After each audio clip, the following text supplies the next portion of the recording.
Sprint: How to Solve Big Problems and Test New Ideas in Just 5 Days. By Jake Knapp, John Zeratsky, and Braden Kowitz. Picture this. It's a peaceful morning in a hotel. You've just realized you forgot your toothbrush. No problem. You call the front desk. A few minutes later, you hear a gentle whirring sound outside your door. You open it to find a 3-foot-tall, glossy white robot standing there quietly. Its lid glides open like something out of the future, revealing your toothbrush. It beeps at you in a surprisingly friendly way, and when you tap 5 stars on its little touchscreen face, it does an adorable happy dance before cruising down the hallway. Your reaction? Pure delight? Or maybe slightly creeped out? This wasn't science fiction. This was a real dilemma, facing a startup called Zeratsky back in 2014. They'd built this incredible delivery robot, but they were wrestling with a question that could make or break their entire business. How should a machine behave around people? Get it wrong, and their company would be dead on arrival. They had weeks to figure it out, not months. Normally, a problem like this triggers endless meetings, debates, and months of expensive development, all based on educated guesses. But Zeratsky didn't have that luxury.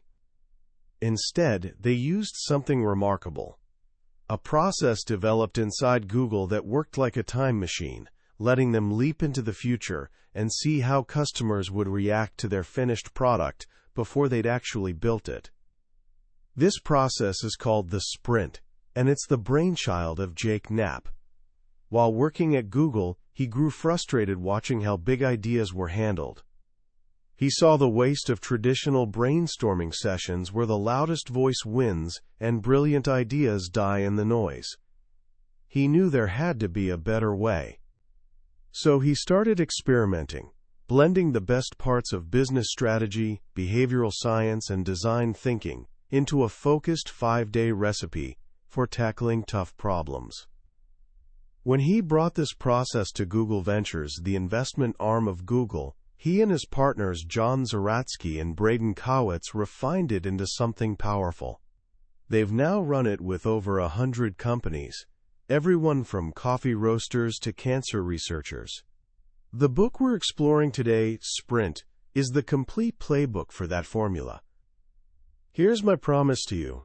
By the end of our time together, you won't just understand this 5-day process. You'll hold a key to unlocking your biggest ideas, cutting through uncertainty, and making incredible progress on what matters most, in a fraction of the time you thought possible. This isn't just for Silicon Valley startups. It's a way of thinking that can transform how you approach any meaningful challenge in your life. So let's begin the countdown. Every great project starts with a spark of excitement, but what happens after that initial rush? Too often, it gets smothered by what the authors call the churn. Endless email chains, meetings that circle nowhere, and long-term projects built on shaky assumptions. We spend months, sometimes years, working on something, only to launch it and discover nobody cares. It's heartbreaking, expensive, and happens way too often. The traditional solution is brainstorming. Get smart people in a room, cover the walls with sticky notes, and hope for magic. But here's the hard truth the authors discovered. Group brainstorming is mostly theater. The best ideas rarely emerge from chaotic shoutfests. They come from individuals who have time and focus to think deeply. But individuals working alone can spin their wheels forever, stuck in procrastination or overthinking. So the question became, how do you capture the focused magic of individual work, combine it with team alignment and energy, and direct all of it at solving the right problem, fast? The answer is the sprint. It's a 5-day process for answering critical business questions through design, prototyping, and testing ideas with real customers. It's not magic. It's a recipe. A carefully structured, step-by-step guide that compresses months of work into a single week. Think of it as a superpower that lets you fast-forward into the future and see your finished product and customer reactions before making expensive commitments. To pull it off, you first need to set the stage. This isn't about grabbing a few coworkers and finding a conference room. A successful sprint needs 3 things before it even begins: the right challenge, the right team, and the right environment. First, the challenge. The authors are crystal clear. Don't waste a sprint on small problems. A sprint requires intense energy and focus, so aim it at your most important work. They call these high-stakes challenges: launching a new product that'll cost a fortune to build, facing a tight deadline, or being plain stuck on something that truly matters. The bigger the challenge, the better the sprint. Next, you need the right team. The authors borrow from heist movies like Ocean's 11 here. You're assembling a small, diverse crew with all the skills needed to pull off the job. The sweet spot is 7 people or fewer. Any more, and things bog down. A few roles are absolutely critical. Most important is the decider, the person with authority to make final calls. This could be a CEO, project lead, or department head. Without a decider in the room or an officially empowered delegate, any decisions you make simply won't stick. The authors learned this the hard way after a failed sprint, where great work got rejected by an absent manager. You also need a facilitator to guide the week, managing time, conversations, and the overall process. Then you fill out the crew with a mix of experts. Someone who understands finances, someone who knows marketing, someone who talks to customers daily, someone who knows what's technically possible, and someone who designs the product. This diversity is crucial because the best ideas often emerge at the intersection of different perspectives. Finally, you need the right time and space. The sprint requires 5 full days. Monday through Thursday typically run from 10 a.m. to 5 p.m., with Friday starting earlier. These aren't brutal 12-hour marathons. The intensity comes from focus, not hours.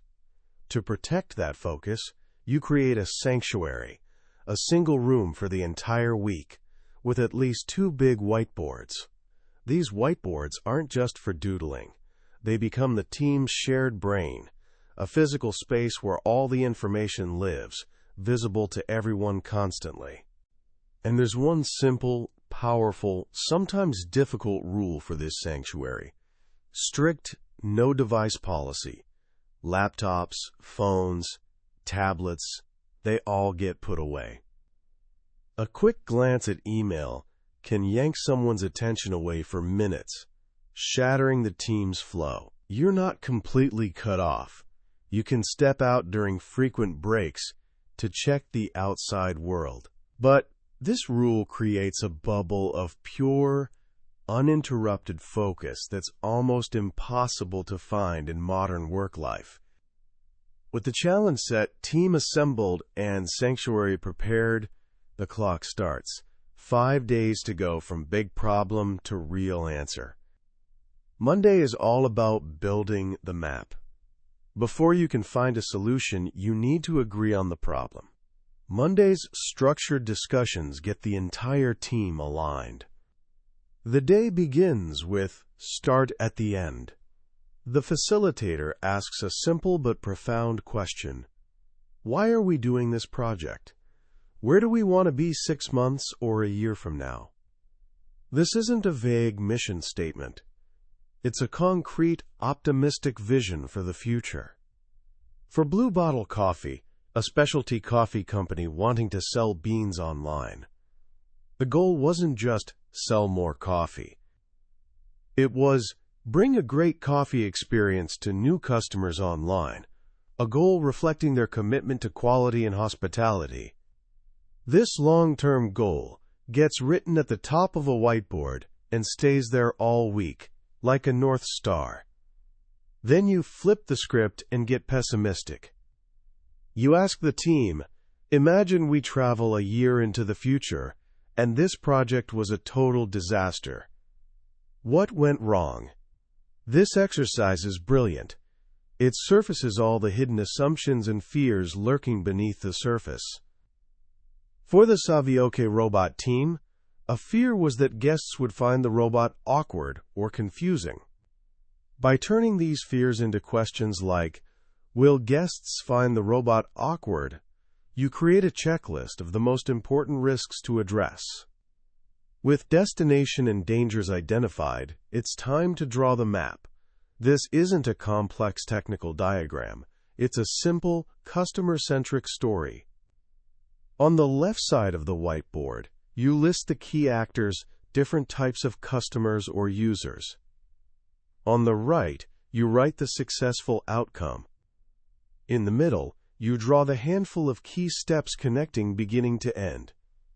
For Savioke, the actors were the guest, front desk, robot, and even a bystander in the hallway. The story ended with successful delivery. The map showed how a guest calls the desk, staff puts an item in the robot, and the robot navigates lobby, elevator, and hallway to reach the guest's door. This simple map creates shared understanding of the entire customer experience. The afternoon is spent refining this map by interviewing experts on your team and around your company. This taps into that distributed knowledge. The person who knows business strategy, the one who talks to customers daily, the engineer who knows how it all works. Each shares what they know, and the team updates the map. While this happens, the team captures insights on sticky notes using How Might We. Instead of writing down problems like, customers don't trust us, you reframe it as an optimistic question, how might we build trust with new customers? This subtle language shift turns problems into opportunities and becomes fuel for the next day's solutions. By Monday's end, the walls are covered. You have a long-term goal, a list of biggest questions, a map of the challenge, and a collection of how might we opportunities. The final critical job is for the decider to pick a target. You can't solve the entire problem in 1 week. You have to choose one target customer and one critical moment on the map to focus on. For Savioke, the target was the guest at the moment of delivery. For Blue Bottle, it was the new customer at the moment of choosing beans. This decision provides razor-sharp focus for the rest of the week. Monday isn't about solving anything. It's about creating a shared brain and a clear target. Tuesday is the day for solutions.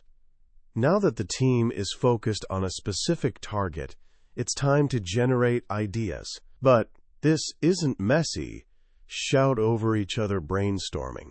Instead, Tuesday is a day of focused individual work, following a philosophy of work alone, together. The morning starts with inspiration. In lightning demos, each person takes 3 minutes to share a great solution they've seen somewhere else. The key is looking for inspiration outside your own industry. A team building medical software might look at how airlines let you customize flight notifications.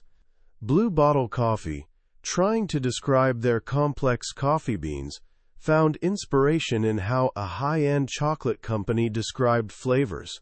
Simple, evocative notes like rich, chocolatey, comforting. These demos aren't about copying competitors. They're about collecting interesting components you can remix and improve. The facilitator captures these big ideas with quick drawings on the whiteboard, creating a palette of inspiration for the afternoon. After lunch, the real sketching begins. This is where many people get nervous. But I can't draw. The authors have a simple, reassuring message. It doesn't matter. A sprint sketch isn't about artistic talent. It's about turning an abstract idea into something concrete. All you need is the ability to write words and draw boxes and stick figures.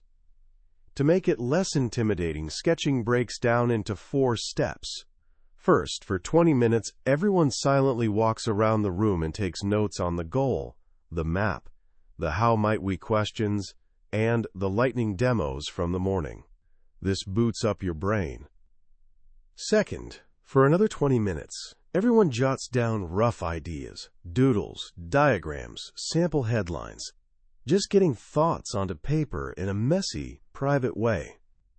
Third comes Crazy Eights, a fast-paced exercise. Each person takes a sheet of paper, folds it into 8 panels, and then has just 8 minutes, 1 minute per panel, to sketch 8 different variations of their strongest idea. The frantic pace forces you to push past your first, most obvious solution and explore alternatives. Finally, everyone takes 30 minutes or more for the main event, the solution sketch. This is a detailed, 3-panel storyboard of their best idea. It has to be self-explanatory, anonymous, and have a catchy title. The focus is on the quality of the solution, not the quality of the drawing. Bayard Duncan, the communications manager at Blue Bottle, who claimed he couldn't draw, sketched a solution called the Mind Reader. It organized the website based on how a barista talks to a customer, asking, "How do you make coffee at home?" before recommending beans. Just boxes and text, but brilliant and thoughtful. By Tuesday's end, you have a pile of concrete, competing solutions, each one a well-thought-out hypothesis for solving the problem. And because everyone worked in parallel, you've completely avoided groupthink. Wednesday is decision day.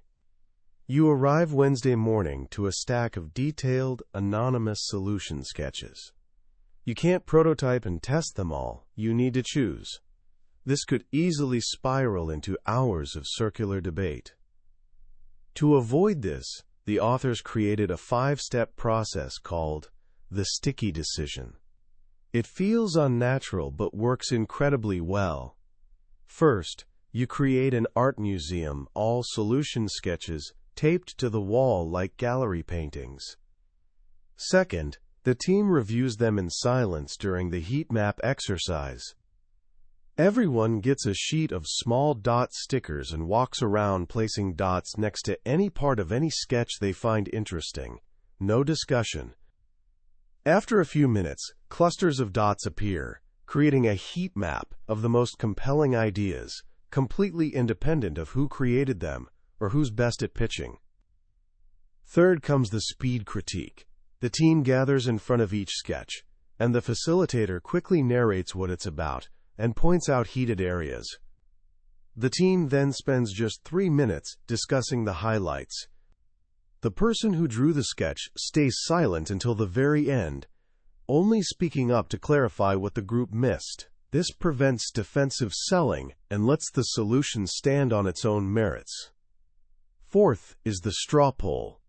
After all sketches have been critiqued, everyone gets one large dot sticker and silently votes for the solution they believe is best. This non-binding vote gives the decider a sense of the team's opinion. Finally, it's time for the supervote. The decider gets 3 special dot stickers, often with their initials. They alone make the final, binding decision. They can follow the straw poll or go in a completely different direction. Whatever gets their supervotes is what the team will prototype. This process honors the team's collective wisdom while respecting the decider's authority and responsibility, getting the best of both worlds. But what if the decider picks 2 great ideas that completely conflict? This happened in Slack's sprint. One winning idea was a straightforward guided tour of the product. The other was a playful idea where new users would interact with a team of bots. They couldn't be combined. This is where the rumble comes in. When you have 2 strong, competing solutions, you don't have to choose. You can prototype both and test them head-to-head on Friday. It's like a wrestling match for ideas. You get to see which one performs better with real customers. With winning solutions chosen, the afternoon is spent creating a storyboard. the step-by-step plan for the prototype. The team takes winning sketches and weaves them into a detailed 10 to 15 panel story. It starts with how a customer first discovers the product, maybe through a web search or a news article, and walks through every click and interaction. This storyboard forces the team to fill in all the gaps and make all the small decisions before building, saving huge amounts of time on Thursday. By Wednesday's end, the hardest decisions are behind you. You have a solid plan. Thursday is the day to fake it. With just one day to build your prototype, you need to adopt the prototype mindset. A prototype isn't a finished product. It's a facade, like a Hollywood movie set of an old West town. From the front, it looks completely real, but behind it, there's nothing. The goal is creating something of Goldilocks quality, not too flimsy that it breaks the illusion, but not so polished that you spend all night perfecting it. It needs to be just real enough to get an honest customer reaction. This means you can't use your normal tools, which are optimized for perfection and quality. Instead, you use tools optimized for speed. For digital products like websites or apps, the author's surprising tool of choice is presentation software, like Keynote or PowerPoint. You can build a series of slides that look and feel just like a real app, complete with clickable hotspots. For the FitStar fitness app sprint, the team even filmed short videos of themselves doing exercises and dropped them into Keynote slides to simulate the full experience. For a physical product, you might 3D print a model or modify an existing one. For a service, you might write a script and have your team act out the roles. The team at One Medical, exploring a new family clinic, prototyped the entire experience by rearranging an existing clinic for one evening and having their staff play their parts with real families. The mindset is always the same. You can prototype anything if you're willing to find a clever shortcut. To get it all done in one day, the team uses divide and conquer.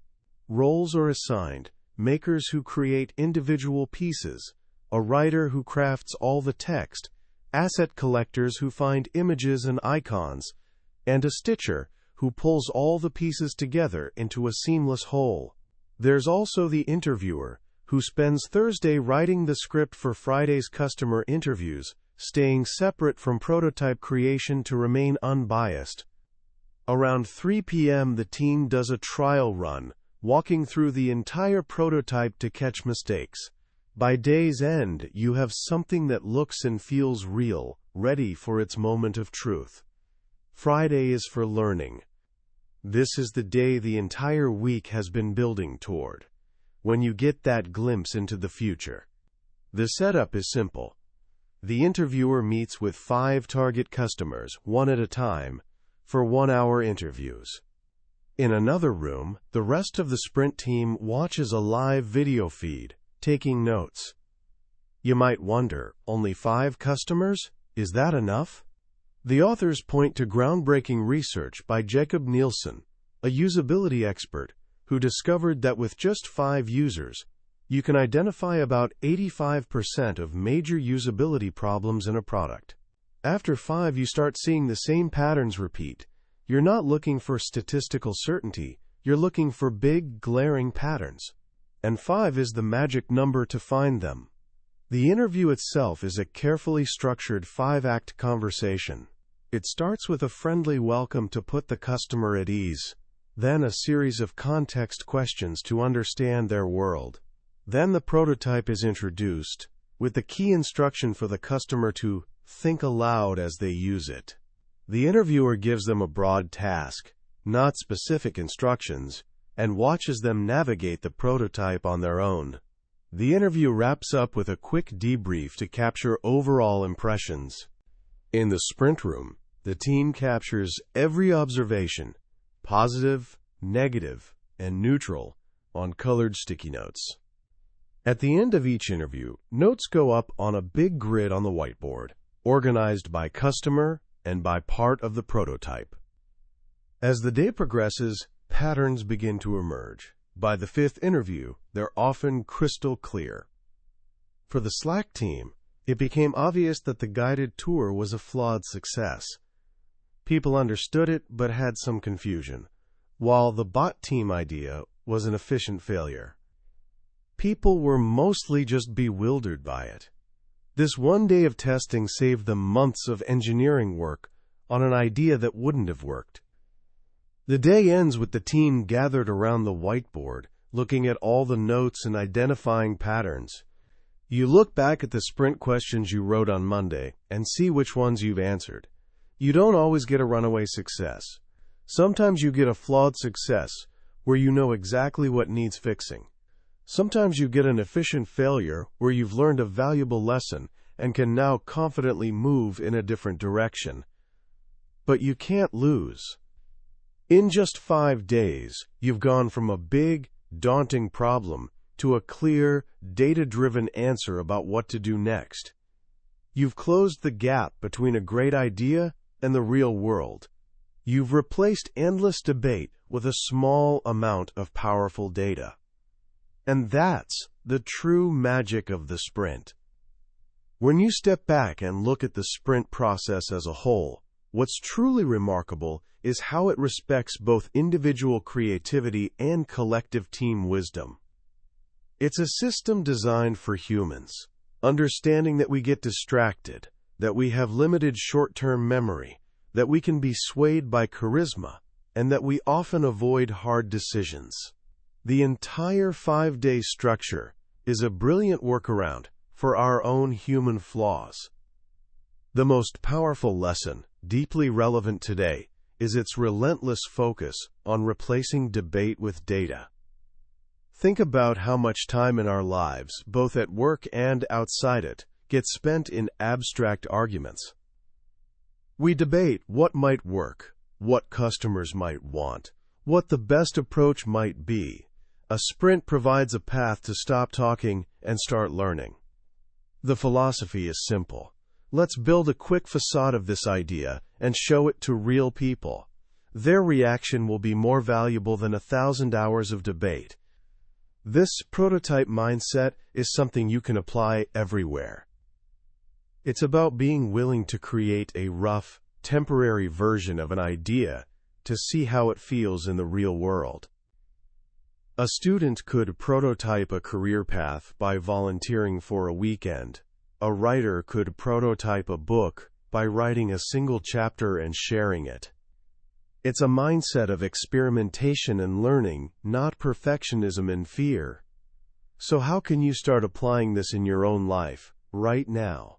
You don't have to run a full 5-day sprint. You can start small. First, the next time you're in a group trying to make a decision, try a miniature version of the sticky decision. Give everyone a moment to write down their own ideas silently on paper, put them all up on a wall, then give everyone a few dot stickers to vote on the best ideas without discussion. You'll be amazed at how quickly you can surface the strongest options without a long, meandering conversation. Second, embrace the idea of sketching. The next time you have an idea, don't just talk about it. Grab paper and try to draw it out. It doesn't have to be pretty. Just use boxes and words. The simple act of making an idea tangible will clarify your thinking and make it 1,000 times easier for others to understand. And finally, think about one big question you're facing, something that feels stuck or uncertain. Ask yourself, what's the simplest facade I could build in just a day to get a real reaction from someone? It might be a mock-up of a website, a script for a difficult conversation, or a new layout for your room.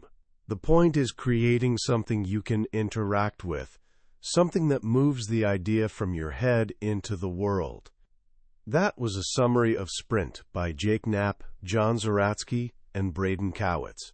We've hit the highlights today, but here's the truth. A summary can only take you so far. The real magic happens when you hold the book in your hands and read it for yourself. It's in the quiet moments when a particular story or simple phrase hits you in a way you didn't expect. This summary is designed to help you decide if this book is worth your time and attention, If anything we've talked about today has sparked your curiosity or resonated with a challenge you're facing, I encourage you to grab a copy. Reading it isn't just about learning a new process. It's an experience that can genuinely change the way you approach problems and bring your own ideas to life. You can find a link to the book in the description below. Also, if you found this journey valuable, please take a moment to hit that like button and subscribe to the channel.